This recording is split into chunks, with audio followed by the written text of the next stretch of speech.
813, Tampa Bay, St. Pete, Orlando, Polk County, Bay Area. What's up, guys? This is Mike Trigg with No Losses, Just Lessons. Saba Baptiste, welcome, welcome, welcome. And Cousin Toy. This is my girl, my first cousin Toy. She's gonna sit in with us today and shed some light on a lot of information that I wasn't privy to know. She's from a prestigious family in the Bay Area, and she got a lot of information for us today, so that's why she's here. Okay, so what we're doing, 1 month ago, we talked about the economic power in Tampa Bay, and we compared it to Black Wall Street.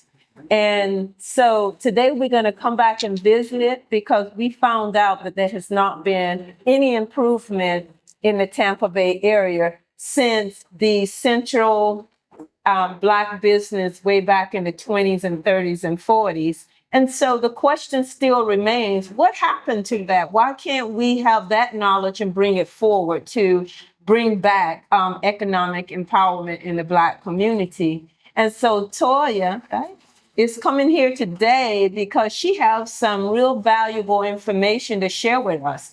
But I want to put some context on it. I want to give you some background before we get started in terms of what possibly happened. Okay, this is a short summary. Across the last 40 years, Black households have fallen behind because of 1, persistent and large wealth and income gaps. Number 2, lower homeownership and loss of neighborhoods and capital caused by redlining urban renewal. Number 3, loss of middle-class jobs. Number 4, constrained business scale and across the capital. And number 5, mass incarceration and the criminal justice impact. All of these interact and compound each other. And so that's the data that's been coming out in terms of how we have not progressed in the last 40 years. Now, I'm going to set up a question and Toya is going to give us a little light. So what happened to the Central Avenue? Why didn't we bring that knowledge forward to continue to build on that so we can have an economic empowerment in the Black community? That's a really good question. I don't think it's a matter of the information not being brought forward. I think it's a situation where there are so many systemic elements, meaning desegregation. Because when Central Avenue was in its heyday and at the peak of its success for the Black community, which was like the Black community's downtown mecca, city center Right. for us, we didn't have things to contend with like urban renewal. Okay.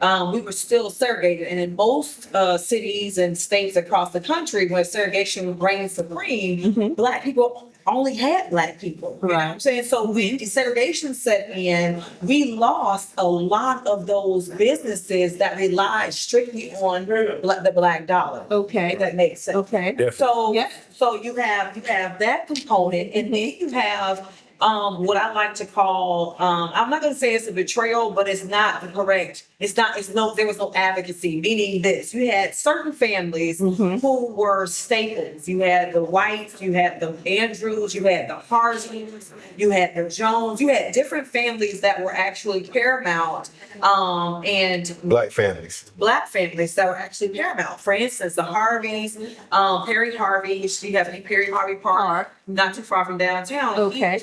He was strategic in creating the the court, the what do you call it? The Irish people have them all the time. What do you call them? Like the people who represent.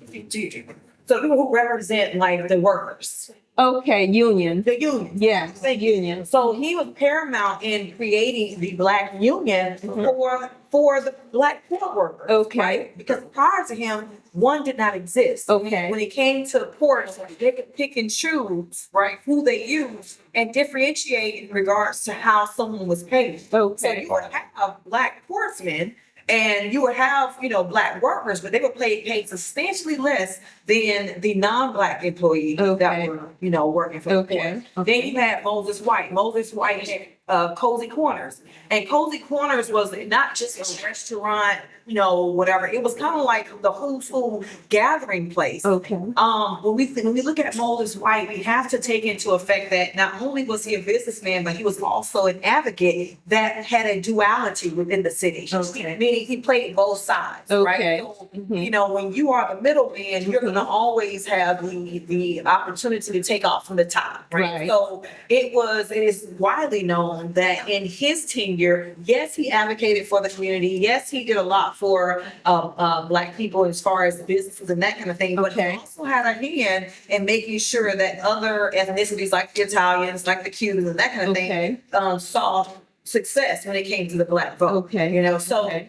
so you have that dichotomy on top of the fact now you have the segregation. Now you have in the influx of urban renewal. Mhm. We know that the interstate system went through what community? Our communities. Right. So anytime you have redlining as you mentioned, then but that was a thing. They were Right. not putting money into Black communities. That's Okay. not going to happen, right? Okay. Then you have business owners, Black business owners who were prominent, who had relationships outside of the Black community that in a way gatekept. Right. Okay, so it was a lot of gatekeeping, Mhm. okay, because they wanted to make sure that their family stayed within positions of power and influence, and that meant having relationships with non-Black families in order Okay. to make sure that power stayed, pretty much centralized. Okay. On top of now we have urban renewal. So, thank you. That was a very good introduction to what we're going to talk about. So, but our problem still is how do we have a catalyst? How do we jumpstart that? Because honestly, when you go and do the research, the background, there's a lot of money been put into the Black community, but it never seems to manifest into Black empowerment. Example, there's funding, grants, there is all kind of avenues that goes to certain agencies, and that whether it's home buildership, whether it's entrepreneurship, there's a lot of dollars that go in. And our representations, who are they now? Because we don't have any leadership in our community that says, you get the dollars over here. We talked about the Irish and all of them. Okay, they got their dollars.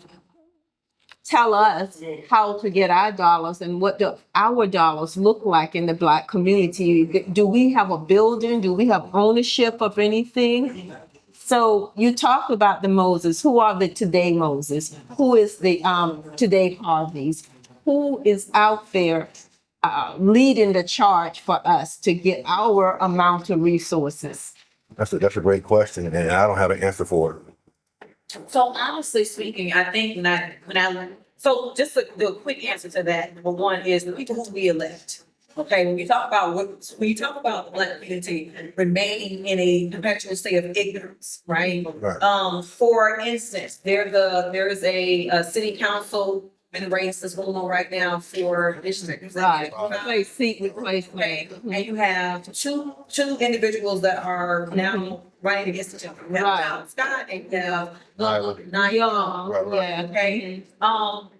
Just using that example, Tom Mhm. Scott has been in position in that particular position twice already. I agree. Okay. Mhm. And so when we look at who you're putting into positions of decision making or representation for Right. us, we have to look at the history Yes. or the report card Yes. that said person. Yes. And so as a community, and this goes back to your question, Mm-hmm. over the years, Black people as a whole held people responsible Mhm. for the growth or the setbacks of the community. Mhm. If we were not growing, if opportunities were not being made, if those in power, City Hall, the mayor was not coming to where we were to understand what our rights are, what our needs are, where we stand in the city as a whole or the Yeah. county as a whole. Yeah. Then what we did was we followed our leaders, our pastors, our civic leaders, those who ran the Urban League, those who ran the NAACP, and those people had not only implied power,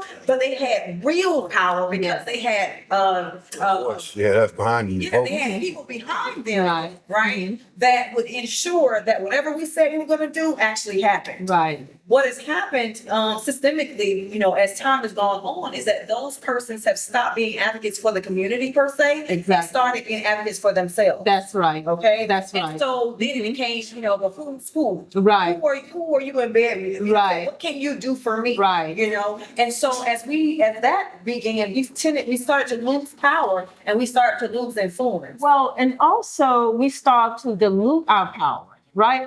Our power becomes weaker and weaker. The people we have selected don't necessarily advocate for us. That's not, Because we don't share the same vision. Right. but that's That's our a problem. problem. That's not their problem. But that's why I say dilute of power, because what I remember what Barack Obama said, when I get elected, you come and you make me do something in your community. And the grassroots or the people who need those things done, we haven't activated or organized to get in position to hold these people accountable. Because I've watched many communities develop, really develop. And there was a study, I forget the name, it was called the regional study, and it highlighted the last 50 years, Black people have not advanced. Not in any of the indicators, we have not advanced. But now they tell us we have $1.9 trillion in buying power. So when we translate that, that means that everybody else gets to buy and own, and we're not, because we're still not owning anything. And this is not a guesswork. This is statistical data that says our percentage in home ownership has not increased. We are trying to, we're trying to have businesses, but there is very slow coming. The things that we need for our community, we need hospitals in our community. We need grocery stores in our community. And who is advocating for those things? And that, I don't know if we have an answer for that. But We don't have an answer for that. and so integration hurt us tremendously. I agree. So the things that you're saying, the things that you want, the things that we want, I don't think we'll see a grocery store again. And it's not Black owned. Right. And if we had a Black owned grocery store, they would still go to Publix. I'm just being honest with you. That's just the way I feel about that. Okay. And here's the reason why.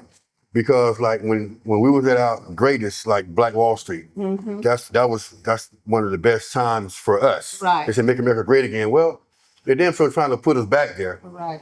But for us as a people, we had no other race of people to depend on. So that's why our stuff was so vibrant. We grew our vegetables, we had farming, everything that we needed, we had to produce for ourselves. So then when they passed the Civil Rights Bill, it was a setup. We needed it because a Black man became a whole person instead of half a person. We can vote. 3/5. Yeah, you know what I'm saying? So one of the things, civil rights, I'm of the belief, listening to Claude Anderson and a lot of our master teachers, they said it didn't cost anything to give us civil rights. There was no money attached to it. We didn't get an economic floor. That's Dr. Martin Luther King. No, we did. So that's why they say that's why we got it. And then as soon as we got it, then we had an influx of everybody else, and our dreams and missions was forgotten. And we're still here today asking that question: are we willing to make the sacrifices to get back on track? So let me say this, and I think I've said this to Mike before. When we talk about civil rights, number one, the reason why civil rights for us has been so diluted or thinned out is because we failed to gatekeep. Right, we fought. That's true. We fought for civil rights. We died for civil rights, and when it was granted, we then was okay with them. Basically prostituted it as everybody else right. As everyone right. Okay. So that's number one. Number two, I always say if white folks are willing to shake your hand and give you something that you really want, you should always question it. Because behind it, there is something that they didn't tell you. Right? granting, well, first of all, ending segregation and granting civil rights to citizens. You know what I'm saying? Sure. The only reason we had to get civil rights to begin with because white folks would not recognize our civil rights as citizens within this country. Right. During when 1865 took place, the emancipation, which wasn't freedom, it was just a transfer of ownership. So we went from being owned by people to being owned by the government, right? So when the Emancipation Proclamation was signed in 1865, no, it's 1863, Okay. and then it was realized in 1865, technically what we have Juneteenth, right? We believe, our ancestors believe that now we have the ability and the authority to go forth and to make to do what we need to do, take care of our families, provide a homestead, do those things. And in 1865, the Ku Klux Klan became a organization which is now a 501c3. Exactly. People really understand that. Yes, it is. It's 501c3. Protected. Right. Okay. So in 1865, when Black people received their emancipation, then the terrorist group also regained or also organized in order to quell, because you have to understand who had all of the skills. The former enslaved. Right. So that's a good point. And also in 1865, when the Emancipation Proclamation was passed, it wasn't passed for all the states. We didn't have all the states when the Emancipation Proclamation. So we also have to realize the reason for the Emancipation Proclamation, because Lincoln said there was X amount of states with Black people that was going to have an uprising, and they needed to quell that. So they brought the Union together. But one of the things, the Reconstruction only lasted 12 years after 1865. And that's when the Black Code started, and the sharecropping started, and the hanging and the lynching started, the burning and the rapes even more. And all of this was endorsed by the government. These were states' rights. These were government endorsed. So what I'm trying to say, fast forward, we're looking at all of that, and the 14th Amendment says you're only a slave if you're incarcerated. So there is slavery by another name. That's Alexander. She wrote the book, Incarceration. So what we're saying is that we took our eyes off the ball to work and get all of these things diminished, to get them off of the book so we can enjoy the fullness of freedom. And we're still fighting I think we're fighting for that. I think we're looking to have economic success as a whole person throughout the 13th, 14th, and 15th Amendment, because all of that haven't been fully realized. They haven't been fully enforced. And that's why we're here today, still talking about things that we talked about 100 years ago. I think it's important because we have to take responsibility. Yes. Okay? But what we're not going to do is negate the fact that. So when we talk about our forefathers and foremothers back in the 1860s, 1865 and the 1800s, Hey, bro. when someone asked to describe, they asked a slave owner, describe your slaves. Tell us about your slaves. They would say they were God-fearing. They were family-oriented. They were hardworking. They were trustworthy. They were, they used all of these adjectives to describe their slaves in order to prove that they were, in fact, good people. We didn't start becoming thieves, liars, robbers, inconsistent, lazy until we stopped working for free. We didn't start becoming those things until the emancipation took place. So with that being said, yes, the decline of the Negro, as many people say, the decline of the Negro is something that has been studied and continues to be studied, right? But if you cannot talk about the decline of the Negro until you incorporate, and I mean fervently incorporate, the sabotage, right, of the system, because the system is not broken. The system It's worked exactly the way it's designed. Exactly. You're talking about people who, number one, did not, ask to come here. We did not come to this country with the guise of it was better here than where we came from. Right. If you read the book, Black History AF, I got it. Okay. And if you listen to the audiobook, it actually describes the state of the Trojans and the colonizers when they got here, right? If we're completely honest, if the natives who, we have native blood and that's be here, but if the natives had just minded their damn business, if they allowed them to die, to eat on themselves, if they just minded their business, right? We won't be having this We would discussion. not be having this conversation. Right. You know what I'm saying? But it's the humanity in us that grounds us to the universe, which allowed us to say, you know what, we have it, so let's go. Right. And our humanity is what has dug our grave time and time and time again. Our inability to be ruthless, Yes. right? Yes. In comparison to the others that were ruthless. That's all they knew. Right. When you think about who has contributed to Mother Earth the most, it has not been Europeans. No. Right. Europeans have not contributed anything. They've taken everything or marginalized everything for their benefit. Right? But how were they able to do that? They were able to do that by stripping the humanity out of their senses. So when we talk about where we are and how we got here and why we are the way we are and what we've lost, you have to understand you're talking about people that have always tried to integrate our humanity within anything. Why can't I take your word? So for instance, going to what you said, I'll end with this. When we talk about the 12 years, right? Lincoln promised 40 acres in a minute. Absolutely. He promised that to those on the side of the union. Absolutely. Okay? He was going to do an executive order, which is what this president does quite frequently, right? Executive orders, okay? He did. Well, but he should have made it a law because when they took him out, then his vice president, Andrew Jackson, was able to come in and wipe that out, right? So then we say, well, damn, if we didn't get the 40 acres and a mule, then who in the hell got the 40 acres? It's called the Homestead Act. Yes, and absolutely. The first Homestead Act. And what came with the Homestead Act was, bring us your poor. Bring us your sick. Your so meat. who came over? The Germans. Yes. The Polish. The Hungarians. Irish. Right. Yes. But hold on. When the Irish came over in the 1800s, the Irish could not partake in that because you had signs that said no Mexicans, no Gauls, no niggas, and no Irish. So when we look at the Irish was less than a nigga. Okay? And had it not been for the Black-Irish partnership, they would have been decimated. Yes, they would because have. they came over here with nothing. The issue with the Irish in this country when it comes to Black folk was that in order for them to survive, they had to become white. The Irish were never white,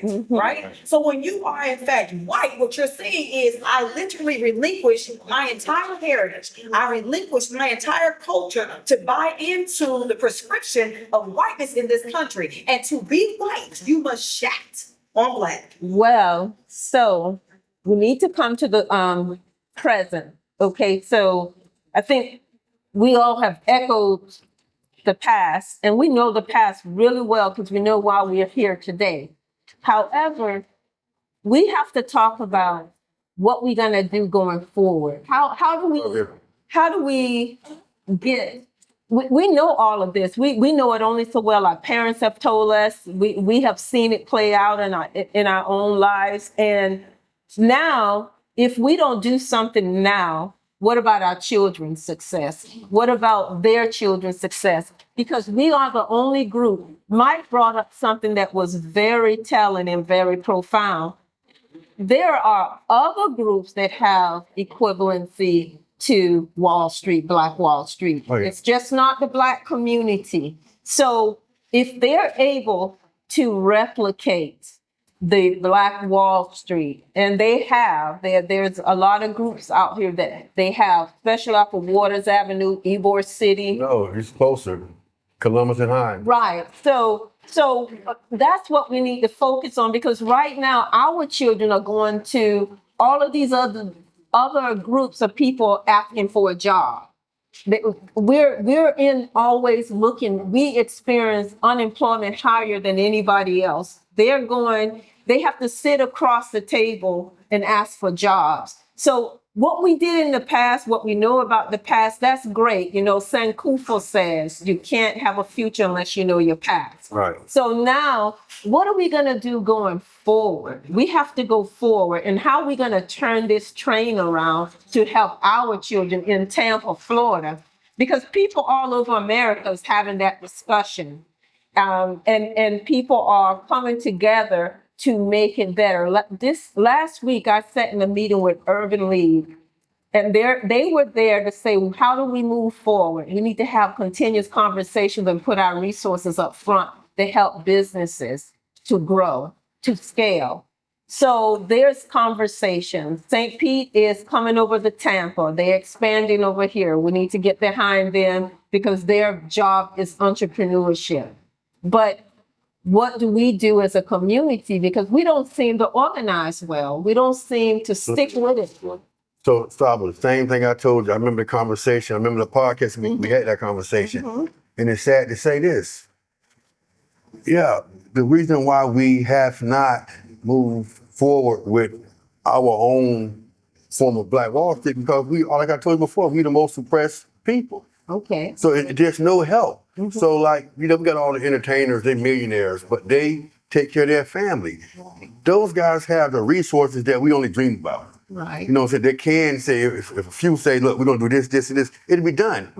But when your hands are tied, like they got these, I think it's 50 families in Georgia. They bought 5,000 acres. Right. They call it Freedom Town. Now, what they're gonna build is gonna be from a Black Wall Street. But just imagine the red tape they gotta go through to get all that shit done.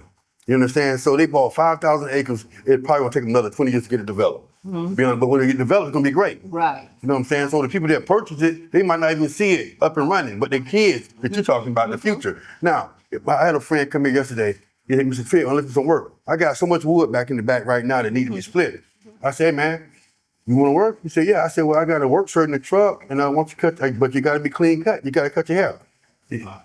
They value the value system for our young Black boys. I can't speak on too many of the girls, but for the young Black boys that I come across on a daily basis, it's sad.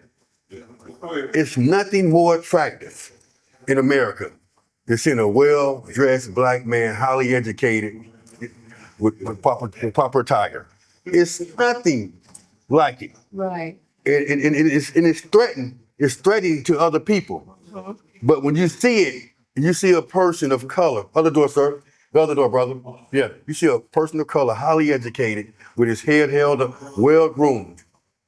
You know, I agree with both the tapes, and Mike knows I am always one to look at the entire picture, the complete picture, right? And whenever you look at a complete picture, you have to give everybody what they order. Right. You know what I'm saying? And so we have to, when we look at our community now, meaning our children. I have 3 children that are adults. You have 9 that are adults. I don't know how many. She has 2. Children that are adults. Wow. And when we think about how our children show up in the world today, it is a direct reflection of who we are and who we were as their parents. Right. Okay. And so if we can look at our situation and say for our children, that is a direct reflection of what we did or did not do for them. We have to also look at these other kids and say, my God, the reason why they are the way they are is because either their parents didn't show up for them or their village and community did not show up for them. Right. Unfortunately, our village, got sick a long time ago. We started letting pedophiles in. We started, because pedophiles have always been there, but we started not having safe spaces to go. When church became a place of profit and not a place of spirituality. When we stopped, when the Urban League became a figurehead versus a place of actual change and reclamation. When the NAACP that actually stood for something and became active when the people needed them became dormant, right? It's just in name only, right? It's a figurehead type of energy. When we look at our young people, we have to then look at us, Gen Xers, and say, okay, my God, where did we go wrong? So instead of criticizing them, we have to now become the examples, and so in becoming examples, what does that look like? The Capital League, the AKA, Precious Pearls, the Delta Gems, these are different organizations that have taken it upon themselves to say, hey, let's go out here and save as many as we can. Because the reality is we're not going to be able to save them all. And so when we have this conversation about what can we do as Black people, I always say, I converted to Judaism 20 years ago. And one thing I know about the Jewish community is that they have what is called fulcrums. And what that means is you have 10 men that fellowship together. They're friends, their families are close. They do business together. They keep each other on track. If you were married to a sad man within that cohort and you was having issues with your husband, you would tell his wife. His wife will tell your girlfriend will tell her husband. Her husband would then go to that man. And he will address that man because he needs him to fall in line with what the vision is. If he cannot, then he is no longer in the cohort. You understand what I'm saying? Right. And so we stopped holding each other accountable. And we started saying things like, you know what? That ain't my house. That ain't got nothing to do with me. Well, we failed to realize that what affects you will ultimately affect me. Absolutely. Right. But that's the same thing as we talked about it with the black church.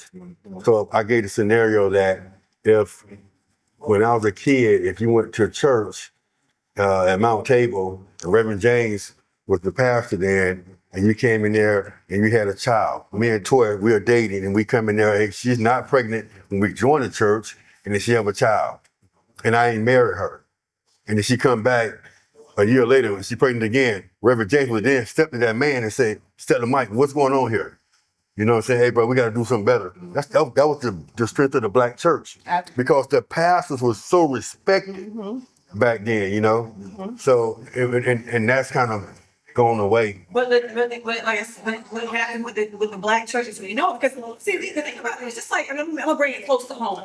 During the last administration, during 45 administration back in 2016 and 2020. Okay. One of the things that really took the world by storm was how Black people galvanized all across the world, right? We were saying Black Lives Matter here, and then we looked across the pond in England, and they were saying the same thing. We looking like, what the hell, y'all got the same problems? They don't even have guns over there. The police officers don't even have guns, right? I lived over there. So then we started seeing people in Australia, the indigenous in Australia, saying we're Black. Our lives matter, right? But had the situation with George Floyd not happened, and had we not started saying enough is a goddamn enough, we're no longer taking it, then we would have never seen in our lifetime how we affect the entire universe. Right. Okay? So when the powers that be, when the top 1% and those that needed to keep the vision at the forefront started seeing that, right? And realized they could not quell it. No matter what they did, they couldn't quell it. Once 45 lost his bid for 46, and once Biden became president, what did you start seeing? You started seeing governors all over the country in their states writing laws and passing laws that said, if you protest, you will be arrested. Especially right here in the state of Florida. If you do this, you will be arrested. If you do that. So they started saying, hey, we're going to create things and elements and policy, right? That will discourage you or discourage Black people from doing what they did before. So what did we do this time? We're not in the streets because we were at the polls. We used our influence and our voice to try to tell the masses, listen, don't forget. Remember those million people that should have been here in the world that are no longer here in the world because of COVID? Listen, remember all the lies? And we had people, the majority said, oh, y'all know what y'all talking about. Right. So now, right. So now that 45 is now 47. Right. Okay. What are we finding now? They have literally said if we cannot quell their passion for getting together and making change, we will mute their ability to share messages back and forth. So now they own the airwaves. Now they control the social media. Now you don't know what's going on around the block because you don't see it. You understand what I'm saying? So it's not so. It's kind of like you have 7 stages of grief, and we the people are in the stage of denial. We are in denial that what's happening is actually happening. We're in denial that the Supreme Court is now talking about whether or not to strip the voting rights, right, that were fought for 50 years ago. Right. We're in the twilight zone because we can't believe. We were always taught that there were checks and balances to government, right? And now we're seeing all of that being dismantled. Why is the Supreme Court, who has never been on the right side of history, not one time, when they've had to vote on or pass laws on important cases, right? They always had to come back and redo it, come back and amend it. So why is the Supreme Court right now going along with bullcrap, knowing right? That is not supposed to be right. You do know the You answer, have right? you have six originalists on the Right. including Right. Clarence Thomas crazy behind. But the reason why they are so apt to go along with Donald Trump's initiative and this Project 2025 initiative is because the Supreme Court does not have any actual power. The Supreme Court has implied power. Implied why? Because if they make a ruling and the president himself disregards the ruling and says, I will not do it, all of the Supreme Court said you should do it, they have no way of enforcing that. He doesn't. So the whole entire system is broken. So, Right. so He knows that. And he knows that. Yeah. So yeah, he knows. So they have to go along with his policies. Yeah, in order. Or they become null And I'll say something else too that probably people don't associate. The Supreme Court's SCOTUS, they normally stay in line with white supremacy. Yes. And that's why that's why they have three. If you notice, it's a 6-3 all the time. It's a 6-3. Correct. And then you find the three right in a dissent. So when things go like that, they uphold white supremacy. Now that's bad for all of us, Correct. black and white, Right. when that happens. Right. So we have to realize that when they were trying to expand SCOTUS to 15, remember that whole conversation, so that they could dilute the power. But that was fought. And then they were trying to say, let's do term limits. Let's get term limits in Right. there. And that was fought hard. Yeah. Yeah. Right. So, right, of course. And so now what we have to do, the most disenfranchised group is still Black Americans. Right. And what we have to do, we have to come together because we're really 45 million, right? And we can't do it by ourselves, but we need to come together and move forward. That's not gonna happen. Okay, and let me just Thank finish something. Let me just finish saying this too, but I agree with that. But I must say this is that if you know anything about statistics, there's no way a group of people can stay 13%, okay, over time. We're more 15 to 16%. So we've been growing by numbers, leaps and bounds. And so when we go back and we look at how much influence we have to figure out, because we know right now it's only about 12 to 15% of us that vote. And that's the ones who are registered to vote, 12 to 15%. We have to make sure we start educating, making people aware of things, because people are not aware of what we're talking about in everyday people. And since everybody has a vote, we got to start helping people realize if you sit out of this is what will happen. So you mean coming after all these years, right? We are still being placed in a position where it's our responsibility to educate the masses on what needs to be done, and No. we're not living the existence together. What I'm saying is that people are sitting out for whatever reason. I don't know if it's our responsibility or not. Well, but it's always our responsibility to educate. I don't care. You know what I'm saying? It's always gonna be our responsibility to educate. But like I said in the beginning of this podcast, just imagine no integration and we have voting power. Mm-hmm. Do you think we'd be sitting out there? yeah, no. Exactly, because Right. they understand the power of their voice. But that's the thing, you have to understand, we as a people, right, we were fighting for voting rights. Right.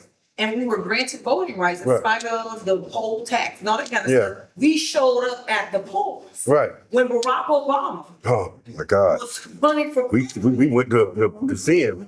at the polls. Right. The idea that we are not in tune to understand how important voting is. That was at just- this point. right. I don't necessarily buy that. I want to go back to something really quickly that you mentioned. Okay. When you said, what do we do about our young people, right? Mm-hmm. Well, I have my own business, Let Me Play Communication, and my business was born during the murder of George Floyd. Okay, I sat in the kitchen distraught. Why? Because I have a black son. Right. I have two black daughters. Okay, and when I heard George Floyd call for his dead mama, it did something to me to my core. It sounded in the universe. And so having that in the back of my mind, I could not help but say, how can I contribute to society, to my community, to, you know, who we are as a whole in general, right? Because each one teach one. Right. So what I did was, my business was born from that perspective. And I said to myself, I don't want it to be just a, you know, rudimentary, you know, communications, whatever. I want it to be something that actually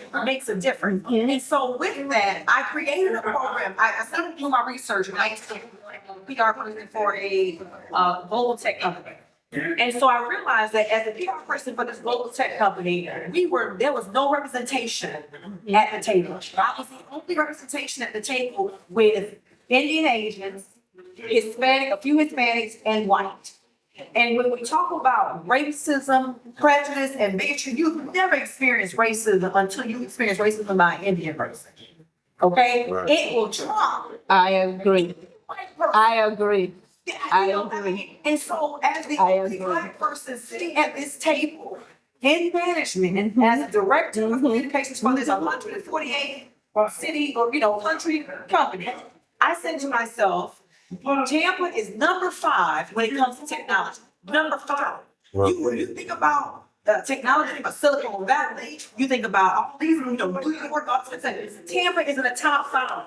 Right. So as we are moving forward, there's always a community that's left behind. The community is always underserved, right? Always, always. So what I did was, okay, I need to see how I can use my expertise and my knowledge base to bridge the gap. And so I created a program called Empower You Tech. Okay, and so what Empower You Tech does is it teaches young people how to become entrepreneurs while getting them micro credential in technology.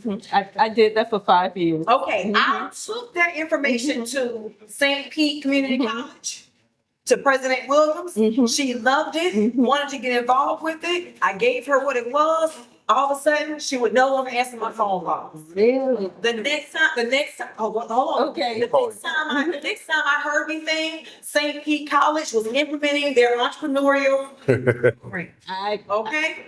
I I developed took this my program to Tampa Police Department to integrate that program within their PALs and different things like that, because my program initially was for the ages of 17 to 26. When I took my program to Tampa PD, okay, they said, can you create that same program for middle school and elementary? What did I do? I took my curriculum and I made it for elementary and middle school. Took it back, still could not get any leeway. So to answer your question in regards to what do we do, what we need to do is to take minds like mine, minds like yours, minds like his, and say, okay, how do we now invest in our own to bring it to fruition? When I spoke to a colleague of mine that works for the CDC, he said, you know what, we already have an entrepreneurship program. Wait a minute, is there only one way to entrepreneurship? Because you're an entrepreneur, Right. I'm an entrepreneur, and when I tell you that you're an entrepreneur, and when I tell you that although we have to go through some of the similar things, our walk is not the same. It's not the same. And so we bring to the table so many different components that need to be discussed, right? So when we look at what was going on before they started this DE&I foolishness, right? You go to the city of Tampa and you have people like Fred Hearns saying, listen, we got all this money coming into the city of Tampa, but you do not have enough money set aside for Black businesses in order to take part of these contracts, right? But then when you look at the numbers, we were not even 10% registered with the city. And so businesses. That's a problem. So it is, but just remember, for the last 20 years, the contracts, the governmental contracts, local and state and federal, we're under 2% representation. And that's been a staple. No one has been able to break that code. How do we get registered? I'm registered because I want to see how difficult it is to get registered. But I did it. It's not, but I did it, right? So to your point, I have a program similar, and you see the boys' school, the Franklin Boys School. That was my application. They denied it and opened it the next year. Wow. So they've been doing those things over and over. So we see Yes. hands down on real time Yes. how the system. Yes. So what it does, and now it answers your question, right? It's not that we are not present. It's not that we are not integrated. It's not that we are not necessarily aware of what we need to do. When we make the strides to do it, the system itself says, you know what? No, this doesn't work. And then they take it to somebody else, and they do it, and then they do it, right? And then it looks like it as if we're not doing enough for our people. That's so true. But see, this is the thing, and again, it goes back to that integration thing, right? So we're diluted all around. So we don't know. I don't know you need me. And you don't know that I need you. Because we don't see each other. We don't understand how to get in those spaces to help each other. Because we're so spread out. No, and we right. I don't know. But so That's what we do. I don't know. But see, so I don't gatekeep. Because right now, I have 2 guys that came from me on the east side of town. Greedily Outside Barbecue. They came. I showed them. We changed their life. That's the spirit of it. Yeah, okay, exactly. That's not supposed to. Because it's enough for everybody. It's enough. And I got that from Big John himself. He wanted all his deacons to have barbecue pits. But like we going back, there got to be a form of accountability too. So and you saying like what we're gonna do for the young, the youth. They don't desire education. They're not hungry. They're not thirsty for knowledge. The whole rap industry have just killed our children. Rap is dying. Right, thank the Lord. Right. So this is the thing. So what Ripple does, especially in this season, is being exposed. Right. That's what I'm saying. Because now we're facing when it's being shut off because the government is shut down. Where is the money? There is no money. Right. The whole "Make America Great Again" mantra is based on the states having the power. Right? Which is why the federal government became the federal government, because the federal government had to step in because the states would not do what they were supposed to do. Okay? So the whole thing is to give power, take power away from the federal government, give it back to the states, and let the states run supreme in whatever direction they want to run in. Right? And here's the thing, our government, whether it's local or federal, it picks the winners and losers. And the points I like to make is when you look at Elon Musk could be you and I, but they have the taxpayers' money that gives him the contracts. He didn't come here that way. He came here once he got all the contracts, he became the richest man in the world. So our government continue, if you go deep, you'll see they pick the winners and losers. Amazon. They pick winners and losers. Who they're going to invest in. So we're looking at if we want to say a dictatorship, if we want to say all kinds of different governments, but the question still remains, since we're still here against all odds, what do we do going forward? Believe it or not, when I mentioned 2016 to 2020 and what happened in that time, there was no memo that went out and said, "Black people, let's organize. Come on, let's collect ourselves." Right? So what will happen, to answer your question, is we have something that no one else has. We have an unspoken tethering, if you want to call it that literally puts us in a position where we say, you know what, I may not rock with you, I may not like you on that level, but we got to do something. How do I get in? You know what I'm saying? That's what's going to, the same thing what happened the first time. There was no call to the wire, right? It was enough is enough. We've seen too many black babies gunned down by people who didn't look like them for crazy reasons. You understand what I'm saying? For no reason. For no reason. Just because we did that. And so throughout this country, because we still have the ability to have freedom of speech, which we don't have anymore. Right. But at that time, there was nothing saying, "Hey, Mike, you don't come out there, whatever." Mike was like, "Oh no, I'm stirred up. I'm mad. I got black sons. I got black daughters. What can I do?" You know what I'm saying? And it was enough of those people talking at the same time that moved the needle forward. Right now, the world sees us line dancing, boots on the ground, Yeah. checking out. That's what they see. Right. But they will be fools to think that we are not paying attention. They will be fools to They would be. think that we are somehow. We're not sleeping. Right, Right, because right. we understand Right. the moment that we are engaged and that we Mhm. do something, everything flips on its head. It then becomes war. Do you Right. understand? Right, Civil War. Oh, we know. So that's Mhm. so what we're doing right now is called preparation. I told Mike this a few weeks ago. I said, I don't know if you feel it or not. And and like I said, I actually heard you, so I'm more spiritual than anything. But I said, I don't know if you feel it or not, but we're in a time of reaping. When we do things, when the seeds that we're sown are from the past, from years ago, months ago, whatever, are now reaping double. It's not just getting a tap on the hand like we did before. We're starting to see real life consequences, right? Come on, y'all good. To things that we do, To things that we did, I should say. yes, to things that needs to be undone and reset. That's what we get. We're seeing the reset of things, and no one has the power to deny it. No. So we're now looking at, if you will, a new world order, shaping and moving, whether it's an individual, community, or the world.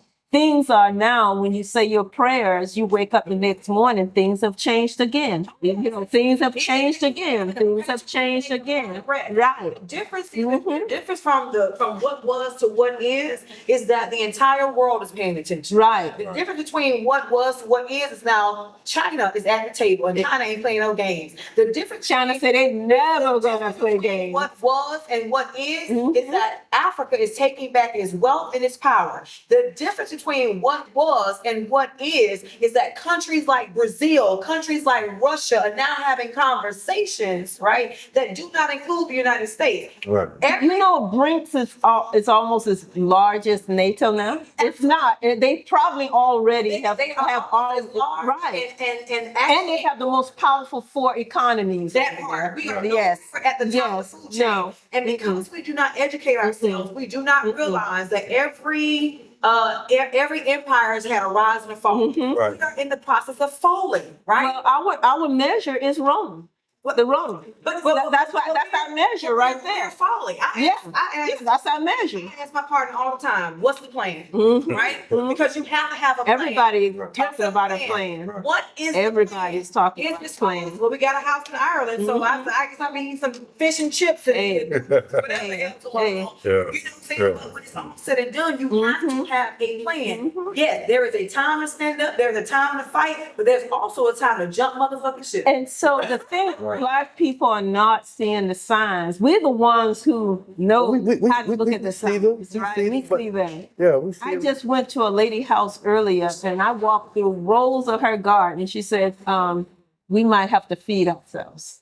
Right. She's planting, she's got everything there. And she said, and we might have to leave this country, but whatever happens, we got a plan for it. So we know that things have changed so drastically and they're going to keep on changing. Right. The biggest example of what we're talking about right now, when we say, okay, well, what happens? You have to look at World War II when the Nazis took over and you had the Germans, Yes. the Jews. Yes. Okay, I always wondered why there was 6 million Jews that were murdered in that time. How is it that, like what we say right now, how the country's changing, right? Because Hitler was first a thought, he was a mouth. He was Yes. just like Trump was with the Burka movement. Right. It was a chirping. Yes. Like you just Yes. hear it, but you don't Yes. pay no attention, Yes. right? Yes. And then it gained Yes. momentum. Yeah. Yes, yeah, yes. So when Germany went to war against, I think it was France. It was France. Okay, when Germany went to war against France and they lost, right? What made Hitler's voice resoundingly loud Yes. is that the people didn't have nothing. Nothing. Right. Yeah. destroyed And they wanted it back. And the same way, right? Now look at it. The same way, Jewish people were not allowed to have land. Jewish people were not allowed to own certain things. They were allowed to be in what? Banking, Yes. jewelry. Right. You know what I'm saying? Yes. The money, Fabric. you can Stores. fabric, shoes, Jews. clothes. They want to make it tangible, Yes, right? right. So let's make it relevant to us. During the 1920s, the 1930s, during the Great Depression, Black people couldn't have their money in the bank accounts with the white folks. No. So when the Great Depression happened, right, and white people lost everything, who had money? Black people. Who was eating off of the land? Mhm. You know, we weren't standing in food lines. No soup kitchen, right. Everything. So what happens is the government then said, "Hey, listen, we can't have this because we're gonna cause a problem. We're gonna have another problem, right?" Right. So they created middle class Mhm. to combat the black middle class. Mhm. If the government creates something, the government can take it away. The government has never created us. Right. Right. It never, I you know, when we look at the farming situation, right? We're talking about, you know, white farmers. Oh, we voted for Trump. Or we thought we were going to get No. Black farmers ain't never getting nothing. Right. So they wasn't So- looking for anything, It was always going to be the same. They had the plan to When we succeed. look at the parallelism, which is why history is so important, because history gives you the blueprint of what Absolutely. Sankofa. because it did happen, right? So just because it happened in one area doesn't mean it's gonna come back around the same way. No. Right. You have to No. know the what do you call them? The I call them the silent, you know, calls and the different things that saying, "Hey, do you see me?" Do you Right. see me? Right. Right. Which is why people used to say there's nothing new under the sun. And nothing new on You know what I'm saying? So now we're seeing those same dry ass calls. Now we're seeing the same stuff kind of come back around. We should have been talking about some boots on the ground. Okay, go ahead now. You know, there's a trend on TikTok right now with black folks saying, "You know what? I'm finna go in Walmart. I'm finna rob them of some food." You know, this is a little trend. Yeah, I heard. Now the funny thing with that is not only is that stupid, right? Because Yeah. Walmart prosecutes. Come on, man. Absolutely. Hey. And you're playing. Absolutely. And you're playing in the hands of it. Absolutely. But what's so crazy about that is we stopped learning, right? Because grandma, because we have a shared grandmother. Grandma could make something out of nothing every time, every day. I- You know what I'm saying? my- We don't even know how to. My grandmother said, anytime give me a bag of flour and water, and I can feed masses. I can feed masses. So, That's what the rules right, and like the lady, I mean, people are really starting gardens. They're Yeah. really, Yeah. I want to get one. yeah, they're really out there putting gardens together, and because we have always been self-sufficient, Right. because we have never been included. Right. I just talked to a good friend of mine. How you doing? Hi. I just talked to a good friend of mine who lives on 40 acres in Palmetto, Trina. Mm-hmm. And Trina was going to sell her 5 acres. She was going to sell her 5 acres. She was going to sell her house and all that kind of stuff. She moved out of her house and moved into an apartment in St. Pete. And I just talked to her recently, and she said, "Toya, I'm moving back home."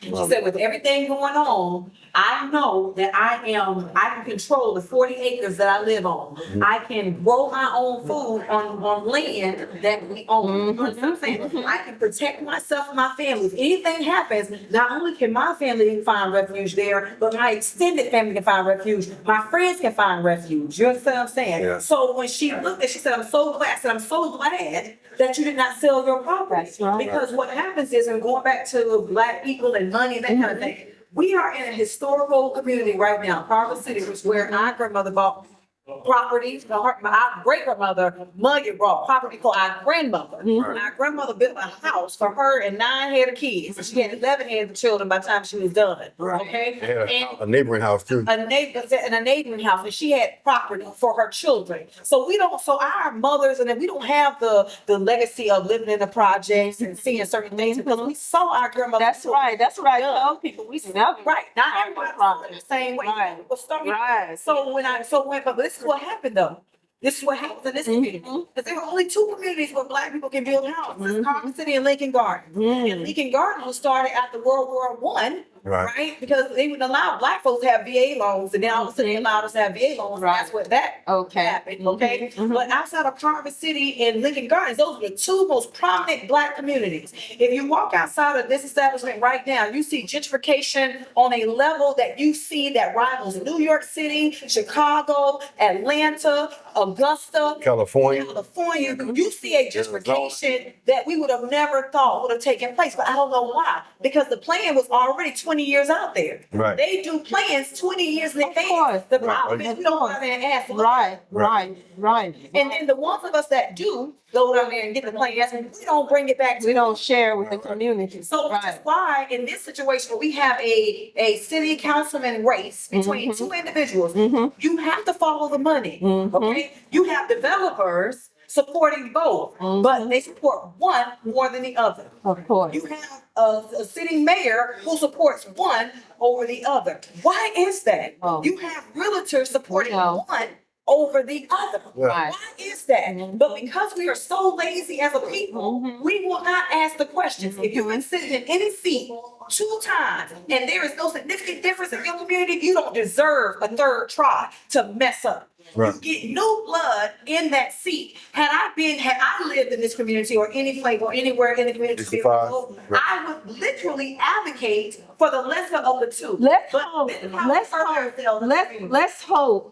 Let's hope these people are smart enough to realize that we don't need the same old leadership. Right. Let's hope they're smart enough to know that that person didn't do anything before. The only thing that's going to combat the machine is the people standing up.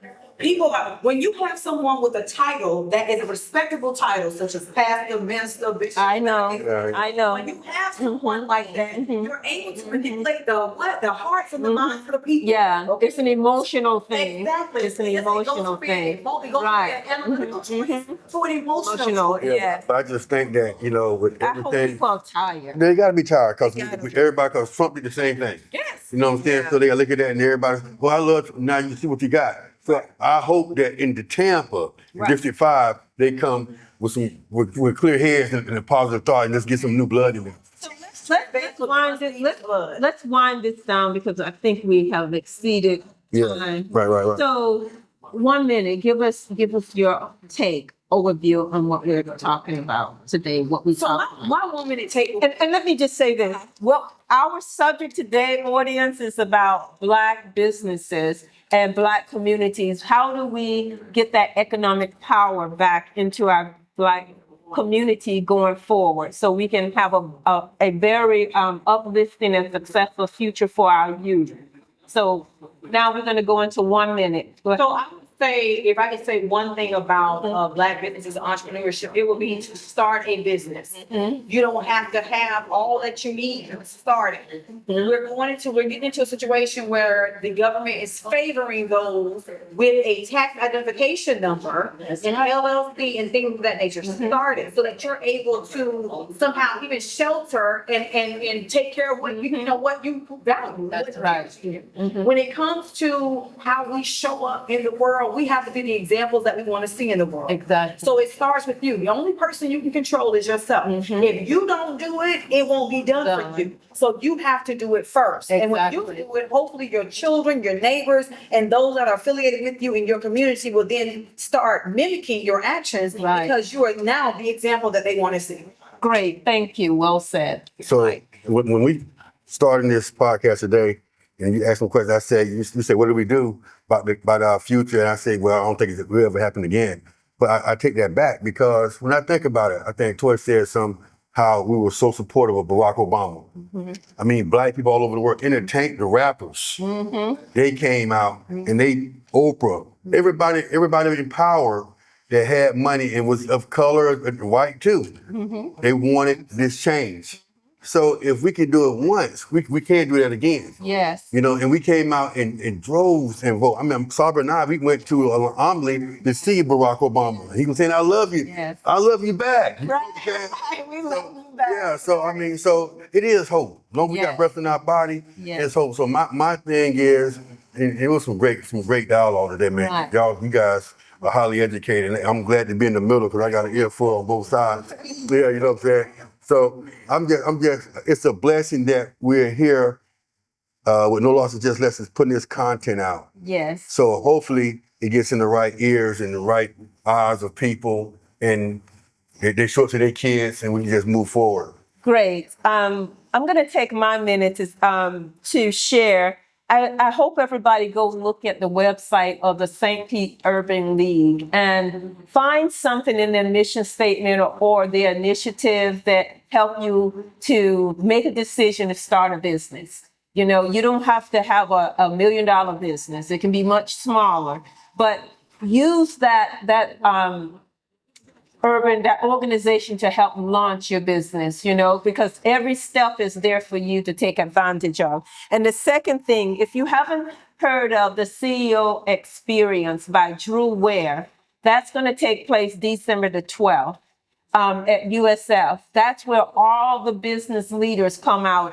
And the state also bring in a person for the county to help you start your business, to tell you where resources, and also the networking, you can't beat it. And it's a $30 cost, but you get a meal that's first rate. So please, December the 12th, go online, ceoexperience.com, and come out and meet us there. I'm going to invite these two to the event as well. And the last thing I like to say, that we have to remember that it takes as many positive people as necessary to make a move. We're not going to be able to take everybody. No group gets everybody participation, but we need to do something about our community, about our youth, and we got to look to the future. And we have to know our past well in order to know our future that's really promising. And I just like to say thank you. This is a long segment, but it's valuable. Thank you, Toya, for being here today. And you want to take us out? Let me say this before you say this. If you enjoyed today's segment, if you really learned something, please like and share and subscribe to this. This is how platforms like this grow. It grows organically. We're not using bots. We're not paying for shares and likes. So we need you to be a part of a movement of no losses, just lessons. Yeah. If this has really been something an eye-opener for you, give my cousin a share and subscribe to him. See you guys next time. Thank you. Only yo. Thank you. Until next time.